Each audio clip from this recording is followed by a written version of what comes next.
Shalom, selamat pagi dan salam sejahtera bagi kita semuanya.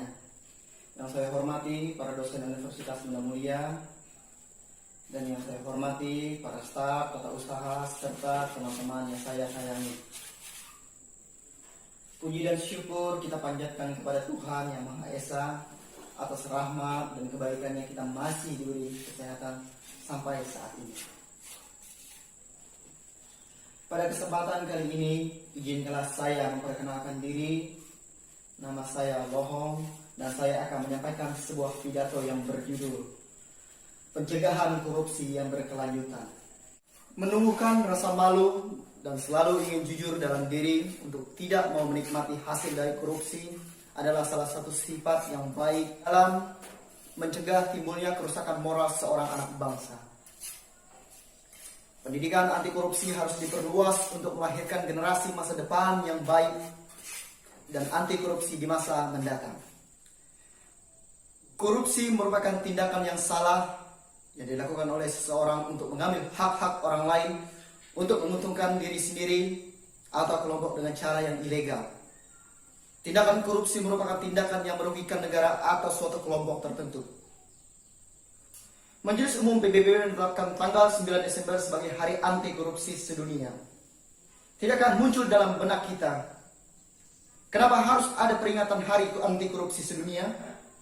Tentu saja ini menunjukkan betapa besar dampak negatif korupsi bagi kehidupan manusia. Serta korupsi bisa merusak akhlak seseorang yang awalnya takut kepada Tuhan menjadi berani, yang pintar menjadi bodoh, yang jujur bisa menjadi penipu dan pembohong, serta tindakan yang dilakukan dianggap sebagai permainan semata yang tidak memiliki sebuah nilai ketakutan terhadap hukum serta Tuhan yang Maha Kuasa. Inilah semua yang ditimbulkan dari adanya korupsi. Mari kita ambil pelajaran dari kasus suap PLTU Riau 1 yang dilakukan oleh Samintan. Dia pernah tercatat sebagai orang terkaya di Indonesia menurut majalah Forbes. Apakah dia seorang yang bodoh? Atau orang yang mungkin miskin? Tentu saja tidak. Inilah contoh dampak dari adanya korupsi. Korupsi membuat moral seseorang menjadi rusak. Korupsi merupakan faktor utama penyebab semuanya ini. Dan ada yang lebih menyakitkan lagi. Telah banyak koruptor yang kasusnya telah diketahui, namun hukum yang diberikan tidaklah sepadan. Apakah tindakan yang bisa kita lakukan dalam menghadapi penurunan moral bangsa dengan adanya korupsi seperti ini? Tentunya korupsi harus ditumpas sampai ke akar-akarnya. Dengan hukum yang ditegakkan dengan seadil-adilnya, mengingat korupsi sama seperti sel kanker yang menyerang sel-sel baik, yang bisa merusak dan merugikan untuk menyembuhkannya, atau untuk menyembuhkan penyakit ini. Kita tidak memiliki cara lain selain harus memotong sel sampai ke akar-akarnya. Maka tindakan yang harus dilakukan adalah dan tindakan yang harus tepat agar sel buruk tersebut bisa diatasi. Agar sel buruk tersebut bisa diatasi, harus ada hukum yang membuat para koruptor itu jera, baik hukuman dalam masyarakat maupun hukuman pidana. Karena korupsi sama dengan mencuri, maka hukuman yang bisa dilakukan adalah penjara seumur hidup atau hukuman mati. Tentu saja mewujudkan semuanya itu butuh kerja keras, butuh kerjasama yang baik antara kelompok masyarakat dan pemerintah. Selain itu, kita juga harus menumbuhkan jiwa-jiwa kejujuran dalam diri kita yang mampu membedakan mana yang merupakan korupsi dan mana yang bukan korupsi. Karena itu adalah salah satu cara untuk membentengi diri kita dari kasus pencurian uang negara.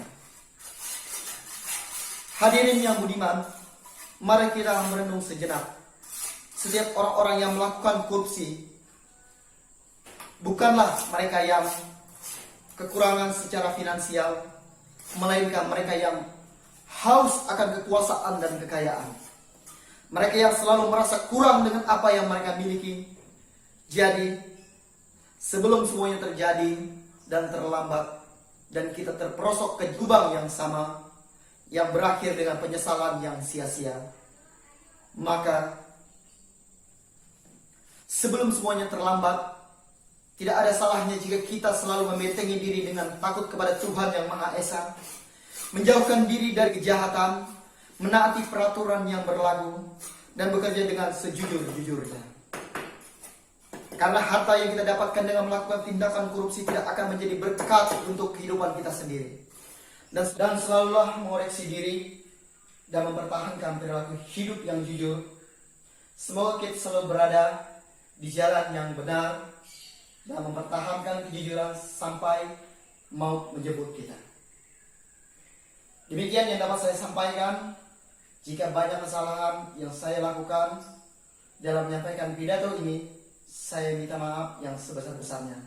Saya ucapkan terima kasih dan selamat siang.